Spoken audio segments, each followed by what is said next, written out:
नमस्कार, मैं तुषार गौतम। आप देख रहे हैं न्यू भारत न्यूज। आज हेल्थ टॉक में मेरे साथ हैं डॉक्टर संजय सानू, जो सवाई मानसिंह अस्पताल से हैं, एंडोक्रिनोलॉजी विभाग के एसोसिएट प्रोफेसर। इनसे बातचीत करेंगे हम। सबसे पहले तो हम ये जानेंगे सर, एंडोक्रिनोलॉजी क्या है पूरा?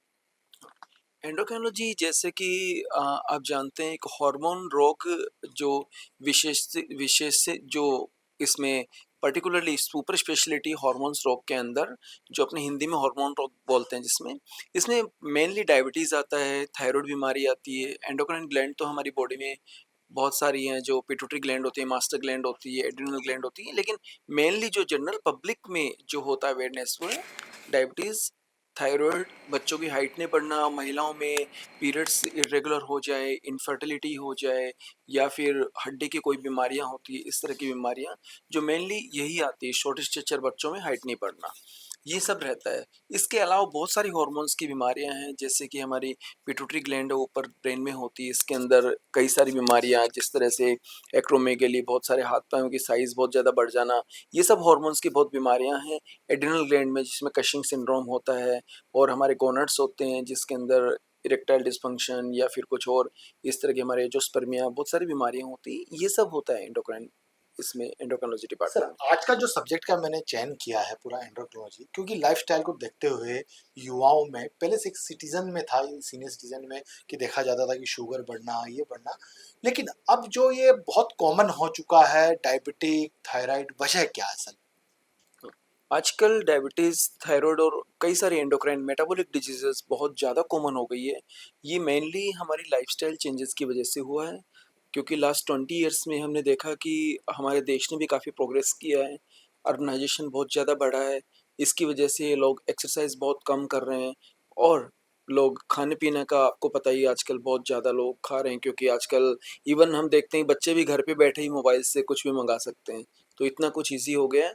और फिर दूसरा, खाना हमारा बहुत चेंज हो गया, जंक फूड है, जो कि पहले हम गाँव में रहते थे, फ्रेश बिल्कुल बढ़िया फूड खाते थे अच्छा, लेकिन आजकल तो जंक फूड सब कुछ मार्केट में मिलता है, ये सब खा रहे हैं। तो ये सब एक बहुत बड़ा कारण है। एक्सरसाइज तो अब प्रॉब्लम ये है कि बहुत सारी जगह ऐसी होती है जहाँ पे इवन एक्सरसाइज के लिए जगह भी नहीं होती, पार्क भी नहीं होता, एडिक्वेट स्पेस नहीं होता, कहाँ करें। दूसरा, बच्चों पे बर्डन इतना ज़्यादा है, और जो अर्निंग कर रहे हैं उन पे बहुत बर्डन है कि किस तरह से आगे बढ़ें, किस तरह से पैसे ज़्यादा कमाए जाएँ।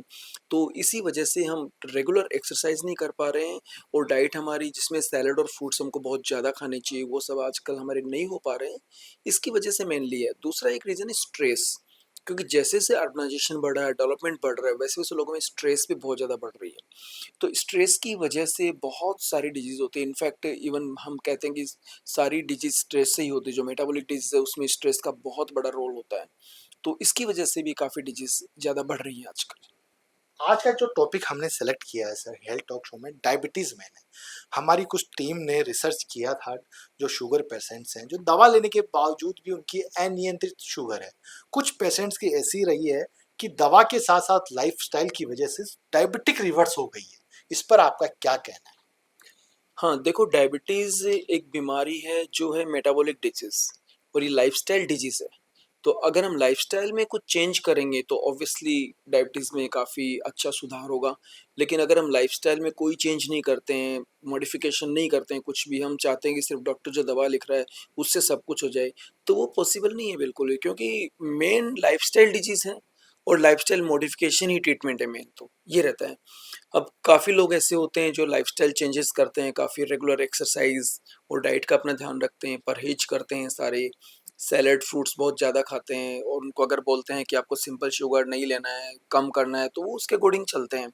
तो उनमें बहुत अच्छे चेंजेस देखते हैं, हम देखते हैं उनका डायबिटीज़ बिल्कुल अच्छा कंट्रोल रहता है, और उनके दूसरी डिजीज़ेज़ माइक्रोवास्कुलर कॉम्प्लिकेशन या मैक्रोवास्कुलर कॉम्प्लिकेशंस जो डायबिटीज़ में होते हैं, वो सब भी नहीं होते हैं।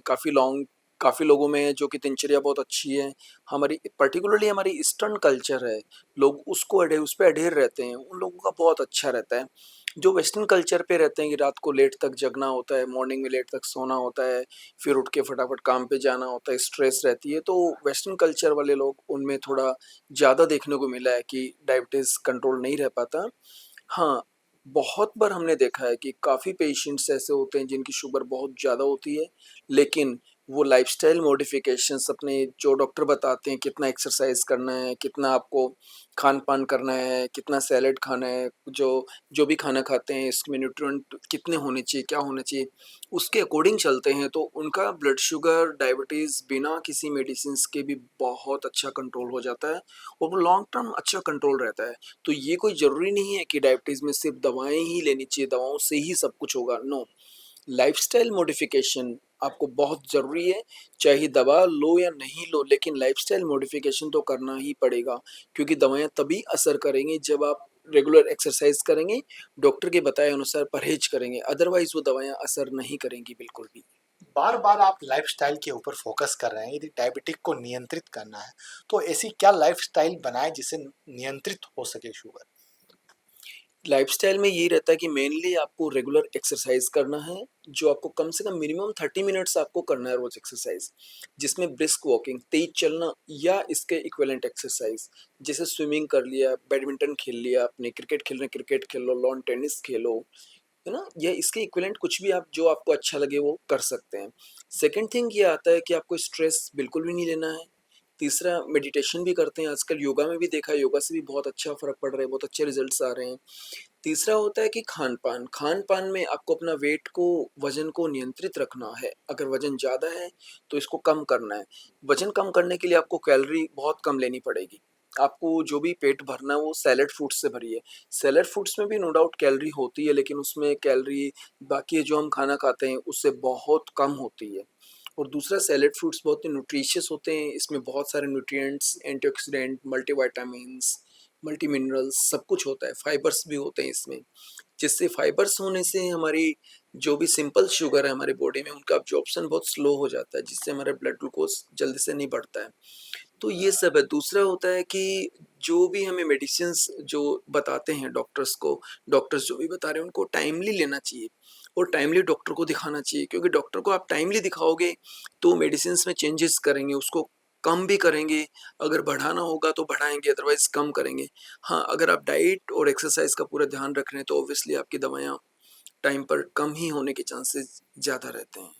सर एक सर्वे किया था हमने हमारे न्यूज़ चैनल के माध्यम से, कुछ ऐसे पेशेंट डायबिटिक को एंजाइटी बहुत मतलब सोचने विचारने लग जाते हैं, डायबिटिक की दवा के साथ-साथ उनके साथ साइकियाट्रिक की दवा भी चलने लगती है, वो अपने आप को नर्वस महसूस करते हैं। इसके लिए हम आपसे चाहते हैं कि आपकी क्या अपील है उनसे? उन खासकर उन पेशेंट्स के लिए जो काफ़ी इस बीमारी को चिंता मान लिया और जब से ये सर्च इंजन आया, गूगल सर्च इंजन, सब उस पर सर्च करते हैं, उस पे तरह-तरह की बातें आती है, दवा लेने के फ़ायदे, दवा लेने के नुकसान, तरह-तरह की चीज़ें आती हैं। डॉक्टर की सलाह से ज़्यादा सर्च इंजन की सलाह मान लेते हैं। इस पर आपका क्या कहना है? हाँ, आजकल आपने बिल्कुल सही वाजिब सवाल पूछा। आजकल ये बहुत कॉमन हो गया है कि लोग डायबिटीज़ जो भी उनको डिज़ीज़ होती है, वो सबसे पहले गूगल पे जाके सर्च करते हैं, क्या है, इसमें क्या होता है, कैसे होता है?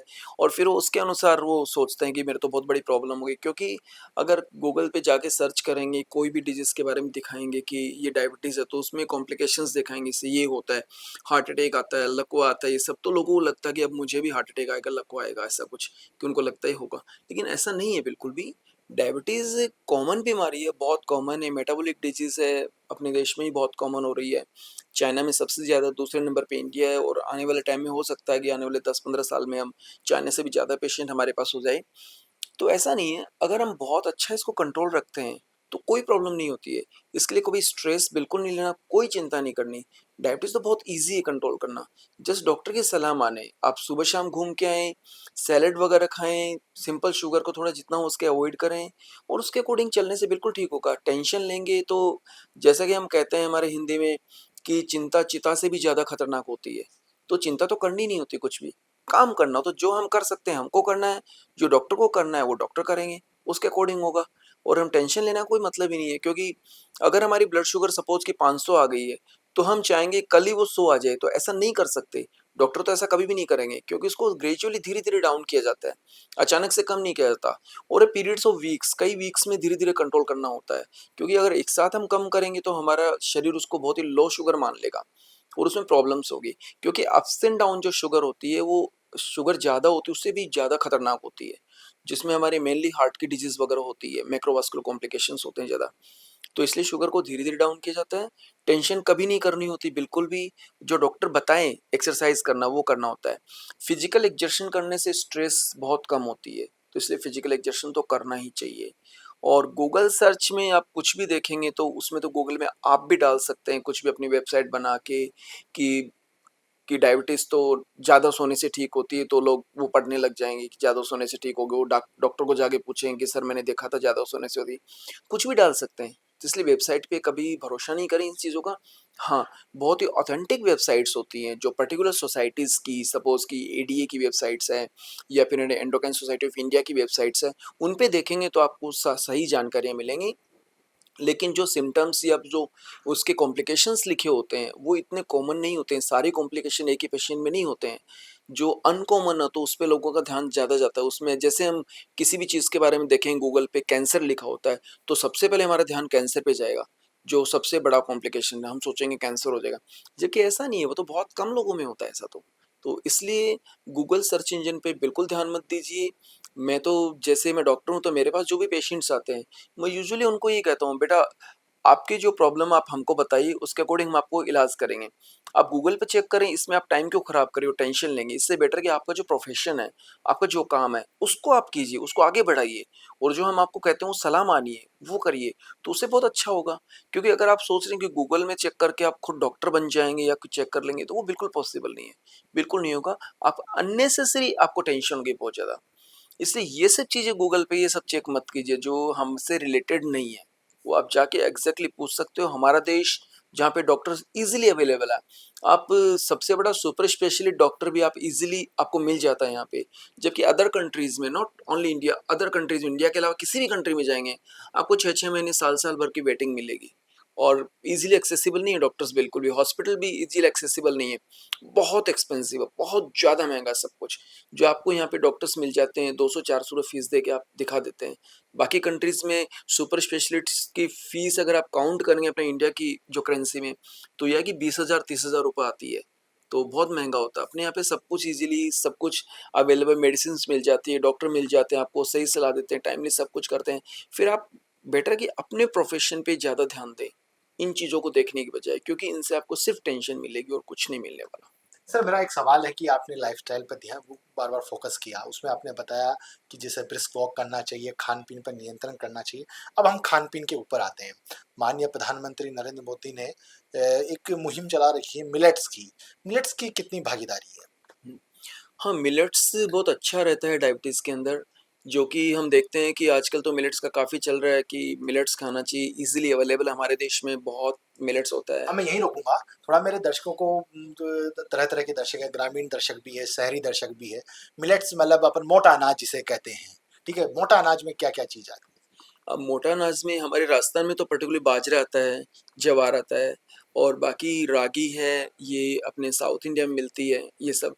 तो ये सब रहता है, ये सब हम पहले तो खाते ही थे, है ना? लेकिन आजकल अब प्रॉब्लम ये हो गई है हम लोगों ने गेहूँ की तरफ ज़्यादा ध्यान दिया है, इस वजह से बाजरा और महँगा हो गया क्योंकि प्रोडक्शन कम हो गया है, इसलिए महँगा हो गया वो ज़्यादा। तो बाजरा नो डाउट अभी भी खाया जाता है, गाँव में भी खाया जाता है, शहरों में भी काफ़ी लोग खाते हैं। ये अच्छा रहता है डायबिटीज़ में। हाँ, हेड टू हेड स्टडी की भी गेहूँ से कितना फ़र्क पड़ रहा है, बाजरे से कितना फ़र्क पड़ेगा, जौ से कितना फ़र्क पड़ेगा, ये स्टडी है लेकिन इसके सबके मिले-जुले रिज़ल्ट्स हैं कि बहुत ज़्यादा ऐसे फ़र्क नहीं पड़ने वाला कि आप एक जना गेहूँ खा रहा है, दूसरा बाजरा खा रहा है, तो उसमें बहुत ज़्यादा चेंज होगा डायबिटीज़ कंट्रोल करने में, ऐसा इतना बहुत ज़्यादा चेंजेस नहीं है। इवन राइस है, बासमती राइस का ग्लाइसेमिक इंडेक्स होता है, गेहूँ से भी कम होता है। तो ऐसा नहीं कि राइस नहीं, राइस आराम से खा सकते हैं, राइस तो बेटर है, गेहूँ से भी ज़्यादा अच्छा हो गया। तो इनकी हेड टू हेड स्टडी में नहीं है लेकिन ये है कि जब भी चल रहा है कि मिलेट्स खाने चाहिए, मिलेट्स के बहुत फ़ायदे होते हैं क्योंकि मिलेट्स में फाइबर्स होते हैं और फाइबर्स बहुत अच्छा फ़ायदा करते हैं। नॉट ओनली डायबिटीज़ बाकी बीमारियों को भी कम करते हैं, इवन कैंसर्स भी कम होते हैं। तो हमको मिलेट्स काफ़ी खाना चाहिए और हमारे देश में प्रोडक्शन अच्छा है तो ऑब्वियसली जब स्वास्थ्य के लिए अच्छा है तो हमको बहुत ज़्यादा मिलेट्स खाना चाहिए। अगला सवाल मेरा है कि डाइट के ऊपर ब्रेकफ़ास्ट, लंच और डिनर में कितना गैप होना चाहिए? डाइट्स में जैसे कि वेस्टर्न डाइट होती है उसमें ब्रेकफ़ास्ट सबसे हेवी होता है, लंच थोड़ा कम होता है और डिनर और भी कम होता है। हमारे इंडियन डाइट में थोड़ा उल्टा है। इंडियन डाइट में ब्रेकफ़ास्ट तो बहुत कम होता है, लंच ज़्यादा होता है, डिनर और भी ज़्यादा होता है, यूजुअली ऐसा होता है, या फिर डिनर लंच ज़्यादा होता है, ये सब होता है, लंच और डिनर में एक कोई ज़्यादा होता है, तो ये थोड़ा अलग है। तो हमारी इंडियन डाइट होती अच्छी है, तो पेशेंट जो हमारा कल्चर, ईस्टर्न कल्चर, इसमें जैसे हम कहें कि इसी कल्चर के अकॉर्डिंग, तो ब्रेकफास्ट में बहुत सारे फ्रूट्स और सैलेड लेना चाहिए, दूध लेना चाहिए। लंच में आपको जो भी आप खाते हैं, हम चपाती खाते हैं या राइस खाते हैं, जो भी वो सब लेना चाहिए, और डिनर में भी सेम ऐसा ही रहता है। यूजुअली जो हमारे डायबिटीज़ पेशेंट हो, कार्डियक पेशेंट, हार्ट के पेशेंट, या इनमें सब कुछ रहता है। हाँ, हमको इन बिटवीन लंच और डिनर के बीच में, ब्रेकफास्ट और लंच के बीच में थोड़ा फ्रूट्स वगैरह और लेना चाहिए, या फिर जो भी हमको अच्छा लगे, पीनट्स वगैरह हो, नट्स वगैरह, ये सब ले सकते हैं हम। ये रहता है। अब आया इस पे कि कितना कैलोरी लेनी चाहिए, कितनी क्वांटिटी होनी चाहिए, वो सब अकॉर्डिंग टू बॉडी वेट और डिजीज के अकॉर्डिंग हम बताते हैं कि आपको कितना क्वांटिटी में कितना खाना सर मैं लेना यही होता है। एक उदाहरण के तौर पर मैं समझना चाहूँगा आपसे कि जिसका 70 से 72 किलो वेट है, ठीक है? वो उसको किस तरह से फ़ॉलो करना चाहिए? जिसका वेट 72 के आसपास है और हाइट उसका ठीक है, अगर बीएमआई उसका 23 से कम आ रहा है, दैट मीन्स वो नॉर्मल है। तो उसको जितना डाइट ले रहा है नॉर्मल, वो सही चल रहा है उसका। क्योंकि हमारे इंडियन स्टैंडर्ड में, एशियन स्टैंडर्ड में बीएमआई अलग होता है, वेस्टर्न कंट्रीज में अलग होता है। एशियन स्टैंडर्ड में बीएमआई जो हमारा 18 टू 22 तक, 22.9 तक नॉर्मल है। 23 से ज़्यादा है तो वो ओवरवेट हो जाता है, 25 से ज़्यादा ओबीस हो मतलब जाता है। ईस्टर्न वालों का बीएमआई 18 से लेके 20 22.9 22.9 तक होना चाहिए। तक होना चाहिए। अब इसी बीएमआई में अगर कोई है, तो जो भी डाइट ले रहे हैं ऑब्वियसली हम उसको वही प्रेफर करेंगे, ठीक है आपकी कैलोरी बिल्कुल सही चल रही है, अनटिल अनलेस उनका वेट बढ़ रहा है। अगर उनका वेट बढ़ता है तो हमको कैलोरी कम लेनी चाहिए। अब यूजुअली इंडियन डाइट में जो हमारी कैलोरी होती है वो होती है 1500 टू 2000 के आसपास, ज़्यादातर जनरली हम जो लेते हैं। तो अगर वेट मेंटेन्ड है, उनकी हाइट अच्छी है, तो उनको इतना लेना चाहिए। अगर हाइट कम है और वेट ज़्यादा है तो हमको उसमें से कैलोरी कट करनी पड़ेगी। क्योंकि कैलोरी, ये हमारा मोटापा एक सपोज बैंक अकाउंट है। अब इसमें बैलेंस डिपेंड करता है कितने पैसे डाल रहे हैं और कितने निकाल रहे हैं। तो हम कितनी कैलोरी खा रहे हैं और कितना एक्सरसाइज कर रहे हैं, उस पर डिपेंड करता है हमारा बैलेंस। तो अगर हमें वेट कम करना है तो हमको कैलोरी कम करनी पड़ेगी, जितना जरूरत है, सपोज 1500 की जरूरत है तो हम उसको कम करेंगे, 300 किलो कैलोरी कम कर देंगे, 1200 लेंगे। तो जो 300 कम करेंगे वो धीरे धीरे कम करके हमारा वेट कम करेगी। तो यही रहता है हमारा। और 70 टू 72 वेट के लिए हमको around in between 1800 kilo calorie की जरूरत होती है, जो हम यूजुअली हम इंडियन डाइट में हम लेते हैं। मेरा अगला सवाल है कि जिस तरह से डायबिटिक के अंदर ड्राई फ्रूट्स ले सकते हैं सर? डायबिटीज़ में ड्राई फ्रूट्स यूजुअली प्रोहिबिटेड रहते हैं क्योंकि इससे कोलेस्ट्रॉल बढ़ता है। हाँ, कुछ बादाम खा सकते हैं, 4-5 अगर नट्स होते हैं वो बादाम वगैरह ले सकते हैं, क्योंकि बादाम में फाइबर्स ज़्यादा होते हैं। तो ड्राई फ्रूट्स यूजुअली हमको अवॉइड करना चाहिए। अखरोट के लिए सर? नहीं, डायबिटीज़ में अखरोट से कोलेस्ट्रॉल बढ़ेगा। अब ड्राई फ्रूट्स के जैसे हम देखते हैं कि महँगा है, तो अच्छा होगा, बढ़िया होगा, लेकिन ऐसा बिल्कुल भी नहीं है। हम देखेंगे कैश्यू की भी जो कैलोरी वैल्यू है, वो अपने पीनट्स के बराबर ही होती है, और उसका जो न्यूट्रिशन वैल्यू है, वो भी पीनट्स के बराबर ही होती है, कोई ज़्यादा डिफरेंस नहीं है बिल्कुल भी। हाँ, हमारे देश में कम होते हैं इसलिए एक्सपेंसिव है, बाकी देशों में ये ज़्यादा होते हैं, तो वहाँ पे पीनट्स एक्सपेंसिव है। तो वो तो जहाँ पे कम होगी कोई चीज़ वो महँगी होती है, वही वाली है। तो हमको जितना हो सके ड्राई फ्रूट्स हमको डायबिटीज़ में अवॉइड करना चाहिए। अभी सर भारत के अंदर जिस तरह से डायबिटिक के केस बढ़ रहे हैं, किसी को कुछ भी प्रॉब्लम नहीं है, रैंडमली कोई ऐसे रूटीनली चेकअप कराने गया या किसी दोस्त को डायबिटिक है तो वो उसके साथ गया कि भाई मेरा भी चेक करा लेता हूँ, तो वो भी डायबिटिक निकल जाता है। आखिरकार ये क्या है? सब लोग अचंभित हो जाते हैं कि मैं तो ये रिश्तेदार को लेके गया था या मेरे ब्रदर को लेके गया था या वाइफ को लेके गया था, उसको दिक्कत थी, तो मैंने भी मेरा चेक करा लिया तो डायबिटिक रैंडमली मेरा भी आ गया, कोई सिम्टम्स नहीं थे, अनसिम्प्टोमेटिक। डायबिटीज़, हार्ट बीमारी, जो भी मेटाबॉलिक डिजीज़ होती हैं, ये यूजुअली साइलेंट किलर होती हैं। इनमें कुछ पहले पता नहीं चलता, अचानक से कुछ ना कुछ कॉम्प्लिकेशन होता है तभी पता चलता है। तो इनके सिम्पटम्स भी बहुत वेग होते हैं, जो सिम्पटम्स बहुत लेटर ऑन बाद में आते हैं, जब बहुत ज़्यादा प्रॉब्लम होती है तब। तो ये सब रहता है। तो इसके लिए मेनली हम देखते हैं डायबिटीज़ मेनली इंसिडेंटली डायग्नोस होती है। पेशेंट किसी और के लिए चीज़ के लिए टेस्ट करवाता है, उसको ऑपरेशन कराना तो टेस्ट करता है, या फिर उसको कुछ चोट लगती है तो टेस्ट करवाता है, या कुछ और प्रॉब्लम होती है तब टेस्ट करता है, तो पता लगता है टेस्ट में यार उसके तो ब्लड शुगर भी ज़्यादा आ गई। तो ये सब होता है। और डायबिटीज़ मेनली हमें डायग्नोसिस जब से उसको होती है उसके करीब करीब 3-4 साल बाद पता चलती है। अगर एवरेज देखें, काफ़ी लोगों में होने के 6 महीने बाद पता चलती है, काफ़ी लोगों में इवन 10 साल तक पता नहीं लगती। कुछ हमने पेशेंट ऐसे भी देखे हैं जिनके किडनी फेलियर हो गया, और उसके बाद में पता चलता है कि डायबिटीज़ से हुआ है तो उनमें तो डायबिटीज़ 20 साल से चल रही थी लेकिन उन्होंने केयर ही नहीं किया बिल्कुल भी। तो ये सब भी रहता है काफ़ी, तो ये सब चीज़ें डायग्नोसिस तो इंसिडेंटली बाद में ही होते हैं, जब हम किसी और चीज़ के लिए टेस्ट करते हैं। इसलिए गाइडलाइंस बनी हुई कि अगर मोटे हैं, मोटापा है तो हमको ब्लड शुगर चेक करना चाहिए, उसके बाद में हर 6-6 महीने से चेक करना चाहिए। अगर हम बिल्कुल नॉर्मल हैं, हमारे परिवार में किसी को भी शुगर नहीं है, वेट भी हमारा कंट्रोल है, तो हमको 45 ईयर्स की एज में ब्लड शुगर चेक करनी चाहिए और अगर सब कुछ ठीक चल रहा है, कोई प्रॉब्लम नहीं, तो हर 3 साल से चेक करना चाहिए। ये सब गाइडलाइंस बनी हुई है। अगर हमारी फैमिली हिस्ट्री है डायबिटीज़ की, परिवार में डायबिटीज़ है और हम मोटे भी हैं, तो हमको इमीडिएटली चेक करना चाहिए और हर 6 महीने से या फिर हमें जब भी सिम्पटम्स हो डायबिटीज़ के, तब हमको चेक करना चाहिए। तो ये सब चीज़ें हम टाइमली अगर चेक करें सब चीज़ों को, तो हम जल्दी से जल्दी बीमारी का पता लगा सकते हैं। तो स्क्रीनिंग बहुत इंपॉर्टेंट होती है। Always remember prevention is better than cure. तो हमको हर बीमारी को प्रिवेंट करने की कोशिश करनी चाहिए। अर्लीस्ट चेक करो, अगर हमको लगता है हमारे हैं तो हमको ट्रीटमेंट लो, अगर नहीं है तो हम चाहें कि मैं फ्यूचर में नहीं हो। जैसा कि किसी की फैमिली हिस्ट्री में डायबिटीज़ है, पिताजी को डायबिटीज़ है, माता को डायबिटीज़ है, तो उनको पहले से ही अपना वेट कंट्रोल रखना चाहिए, वेट नहीं बढ़ने देना चाहिए, खाने में सैलेड ज़्यादा खाने चाहिए, मिठाई का परहेज करना चाहिए, क्योंकि डायबिटीज़ फैमिलियल होती है, परिवार में चलती है, तो उनको डायबिटीज़ होने के चांसेस ज़्यादा होते हैं। तो उनको पहले से उसको रोकने के उपाय करने चाहिए। हमारे देश में भी काफ़ी चल रहा है ऐसा कुछ रेगुलर एक्सरसाइज का, अभी काफ़ी फोकस गया लाइफस्टाइल डिजीज़ पे। गवर्नमेंट ने काफ़ी बजट भी इंक्रीज़ किया है कि ध्यान देना लाइफस्टाइल डिजीज़ेज़ पे। काफ़ी जगह पार्क बना रहे हैं, पार्क में एक्सरसाइज इक्विपमेंट्स भी लगाते हैं। तो ये सब इसीलिए करते हैं, तो हमको पहले से ही रोक के रखना है डायबिटीज़ को और टाइमली हमको चेक करवाना चाहिए। अब सर डायबिटिक की जागरूकता के लिए बात करते हैं कि जैसे डायबिटिक चेक कराना चाहते हैं, सबसे पहले कौन-सा टेस्ट कराना चाहिए रूटीन? मेनली हम फास्टिंग ब्लड शुगर चेक करते हैं। खाली पेट हमको शुगर चेक करना चाहिए 8 घंटे की फास्ट के बाद में। अगर फास्टिंग ब्लड शुगर हमारा 100 से ज़्यादा आ रहा है, इसका मतलब अबनॉर्मल है। अगर 125 से ज़्यादा है, इसका मतलब डायबिटीज़ हो गया है। तो हमारा फास्टिंग शुगर 100 से कम आना चाहिए। या फिर कोई भी रैंडम शुगर हम चेक करते हैं, वो 200 से ज़्यादा आ रहा है, इसका मतलब अबनॉर्मल है। तो ये सब 200 से ज़्यादा है, फास्टिंग शुगर 100 से ज़्यादा है, तो हमको इमीडिएटली डॉक्टर से कॉन्टैक्ट करना चाहिए। हाँ, अगर रैंडम शुगर हमारा 140 से ज़्यादा आ रहा है, दैट मीन्स फिर भी हमको डायबिटीज़ हो सकती है या फिर हमको इम्पेयर्ड ग्लूकोज़ टॉलरेंस हो सकता है। तो ये सब चीज़ें हमको डॉक्टर को दिखाना चाहिए रेगुलर। ये रेगुलरली जैसे मैंने बताया कि मोटापा है तो एवरी 6 मंथ चेक करना चाहिए, ये सब हमको चेक करना चाहिए। और ये एचबीएवनसी जो 3 महीने का शुगर लेवल आता है, इसी हमारे दर्शकों को बताइए कि क्या है?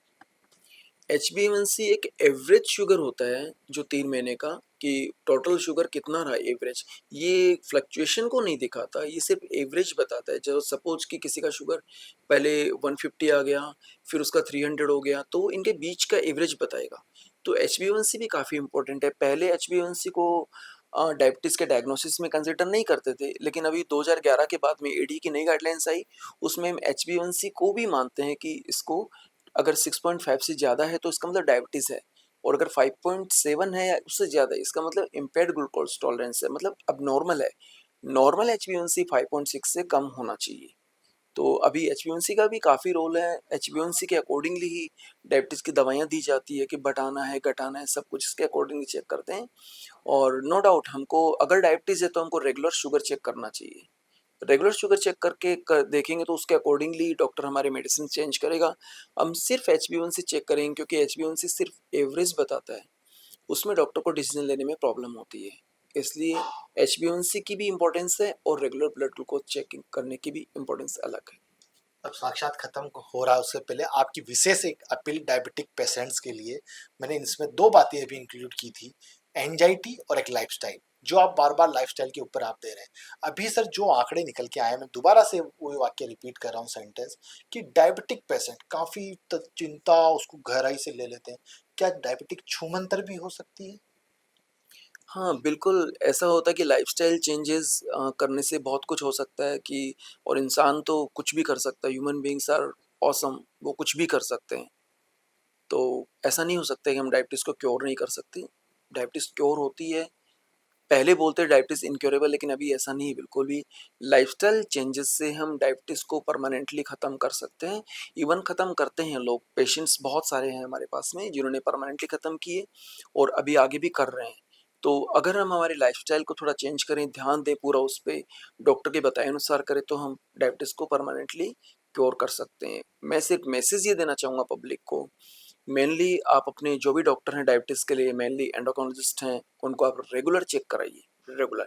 क्योंकि अगर आप नॉन कंप्लायंट रहेंगे, आप एक्सरसाइज भी नहीं कर सकते, करते ही नहीं हैं, डाइट का भी ध्यान नहीं रखते, अगर आप उनको रेगुलर दिखाएँगे, तो वो कैसे भी करके आपको समझा के, डाँट के, इवन इंसल्ट करके भी आपको सही ट्रैक पे ले आएँगे। लेकिन अगर आप उनको रेगुलर दिखाएँगे नहीं, तो फिर वो कुछ भी नहीं कर सकते, और यूजुअली जो रेगुलर नहीं दिखाते हैं, वही पेशेंट नॉन कंप्लायंट होते हैं। जो कंप्लायंट रेगुलर एक्सरसाइज करते हैं, खान-पीन का ध्यान रखते हैं, परहेज़ करते हैं, वो हमेशा रेगुलर दिखाते हैं। तो इसलिए यही मैं आपसे कहूँगा कि रेगुलर दिखाइए, एक्सरसाइज कीजिए, एक्सरसाइज करने से मेंटल स्ट्रेस कम होती है। और चिंता हमेशा चिता से भी खतरनाक होती है, याद रखिए, इसलिए चिंता तो कभी नहीं करना। हमेशा खुश रहने की कोशिश कीजिए, दूसरा कोई आपको खुश नहीं रखेगा, खुश अपने आप रहा जाता है। कंडीशंस कैसे भी हो, इर्रेस्पेक्टिव ऑफ कंडीशंस, आपको खुश रहना है, क्योंकि जो कुछ आप कर सकते हैं उसको कीजिए, जो नहीं कर सकते उसके बारे में सोचिए मत, क्योंकि आपके हाथ में नहीं है। तो हमेशा खुश रहिए, खुश रहने से डायबिटीज़ ऑब्वियसली आपकी बहुत अच्छी कंट्रोल रहेगी। मैं जब से हेल्थ टॉक शो कर रहा हूँ, एक और लास्ट में एक सवाल और करता हूँ मैं सभी डॉक्टर साहब से। जो गैजेट्स की दुनिया आई है, इंटरनेट की दुनिया आई है, हर सबके पास स्मार्टफोन है। पहले सब लोग मेहनत करते थे, खाना खाने के बाद टहलते थे, सुबह उठ के वॉक करते थे। जब से मोबाइल आया है, मोबाइल सोफे पे बैठे बैठे चला लेते हैं, बेड पर चला लेते हैं, लेकिन वॉक करने नहीं जाते हैं, जिसमें बच्चे भी शामिल हैं, सिटीजन भी शामिल है, जो वयस्क हैं, सब तरह के शामिल है। इस पर आपका क्या कहना है, क्योंकि ये भी एक बढ़ोतरी हुई है इसमें। देखो, हर चीज़ के फ़ायदे और नुकसान दोनों होते हैं। डेवलपमेंट के भी कुछ फ़ायदे हैं तो कुछ नुकसान भी हैं। अभी डिजिटलाइजेशन से कुछ फ़ायदा है, कुछ नुकसान है। अब ये कि हम फ़ायदा उस चीज़ का ज़्यादा उठाते हैं, या फिर वो चीज़ हमारा फ़ायदा उठा के हमें नुकसान देती है ज़्यादा, ये हमारे ऊपर डिपेंड करता है। डिजिटलाइजेशन से नो डाउट बहुत सारे बच्चे पर्टिकुलरली वो घर बैठे रहते हैं, मोबाइल देखते हैं, टीवी देखते हैं, या फिर आईपैड वगैरह देखते हैं, तो उसमें अपना टाइम ख़राब कर रहे हैं बहुत ज़्यादा। जबकि उनको अपने अच्छे डेवलपमेंट के लिए, इंटेलेक्चुअल डेवलपमेंट के लिए उनको एक्सरसाइज़ या दूसरों से बातें करना, काफ़ी घूमना, ये सब चाहिए उनको, लेकिन वो नहीं कर पा रहे हैं, तो ये तो बहुत भारी नुकसान हो रहा है। लेकिन अगर हम फ़ायदे की तरफ देखें, तो उसकी वजह से हमें काफ़ी एजुकेशन भी मिल रही है। और दूसरा, एक्सरसाइज में भी फ़ायदा मिल रहा है। हम काफ़ी लोग होते हैं मोबाइल लेके चलते हैं, कहते हैं सर देखो आज मैंने 10,000 स्टेप पूरे किए हैं, मैंने पिछले लास्ट वीक में मेरा एवरेज 9,000 स्टेप्स आ रहे हैं। तो वो सब हमको पता लगता है। डिजिटलाइजेशन से कुछ भी प्रॉब्लम हम चेक कर सकते हैं हमारे, इवन हम डॉक्टर से भी कुछ काफ़ी एजुकेशन ले सकते हैं उसमें, डॉक्टर्स हमको एजुकेशन शेयर कर सकते हैं, उसमें हम चेक कर सकते हैं। तो ये सब फ़ायदे होते हैं। ऐप होती है, हमारा ब्लड ग्लूकोज हमने चेक किया, सीधा मोबाइल में चला गया, हमको एवरेज महीने का आ जाएगा, कितना चल रहा है हमारा, ग्राफ आ गया सारा, उसके अकॉर्डिंग आ गया। एक्सरसाइज हमने कितनी की है, किस लेवल में की है, सारा ग्राफ आ गया उसमें, कितनी कैलोरी हमने बर्न की है, सब कुछ आ गया उसमें। तो ये सब है, ये सब इसके फ़ायदे हैं, और नुकसान, घर बैठे रहो, लेज़ी रहो, सिर्फ देखते रहो उसको, टाइम खराब हो रहा है आपका, आप कुछ प्रोफेशनली भी आप काफ़ी ग्रो नहीं कर पा रहे हैं सब। तो ये सब हमारे ऊपर डिपेंड करता है कि हम किसी चीज़ का फ़ायदा उठा रहे हैं, या फिर उस चीज़ से हमको नुकसान हो रहा है। तो मैं तो यही अपील करूँगा कि हर चीज़ का फ़ायदा उठाने की कोशिश कीजिए, कि आपको क्या फ़ायदा मिलेगा इस चीज़ से। तो वही कोशिश की, इसलिए डिजिटलाइजेशन से भी आप अपना पूरा फ़ायदा उठाइए। किस किस चीज़ में आपके फ़ायदेमंद रहे। आपकी सबसे बड़ी एसेट आपकी हेल्थ है, हेल्थ के लिए आपके फ़ायदेमंद है या नहीं। जो चीज़ हेल्थ के लिए फ़ायदेमंद नहीं है उसको बिल्कुल भी मत कीजिए, बिल्कुल नहीं करना चाहिए। तो ये सब अब हमारे ऊपर डिपेंड करता है हम क्या करें। बहुत बहुत शुक्रिया बातचीत के लिए। जैसे कि डॉक्टर संजय सारन सर ने बताया कि शुगर कोई अभिशाप नहीं है, ये छूमंतर भी हो सकती है यदि नियमित डॉक्टर को दिखाते रहे और लाइफस्टाइल को मेंटेन करते रहे। आप एक्सरसाइज है, आपका खान पीन को यदि आपने सुधार लिया, तो आपकी ये डायबिटिक नियंत्रित हो सकती है। लेकिन उसके साथ साथ डॉक्टर की सलाह लेना बहुत ज़रूरी है। जिस तरह से गूगल सर्च इंजन पर अपन कोई सवाल डालते हैं, बहुत सारे उस पर रिजल्ट निकल के आते हैं। वो कहीं जगह सही भी बताते हैं, कहीं जगह गलत भी बताते हैं, ये आंकड़े आ चुके हैं। लेकिन आप डॉक्टर की बात का पालन करिए, डॉक्टर को नियमित चेक कराइए, तो हो सकता है कि आपकी डायबिटिक नियंत्रित भी होगी और ये खत्म भी हो सकती है, जिसे कहते हैं रिवर्स डायबिटिक। ये वीडियो अच्छा लगा होगा आपको, दर्शकों को भरपूर सहयोग करेगा। सहयोगी अमित शर्मा के साथ मैं तुषार गौतम, न्यू भारत न्यूज जयपुर।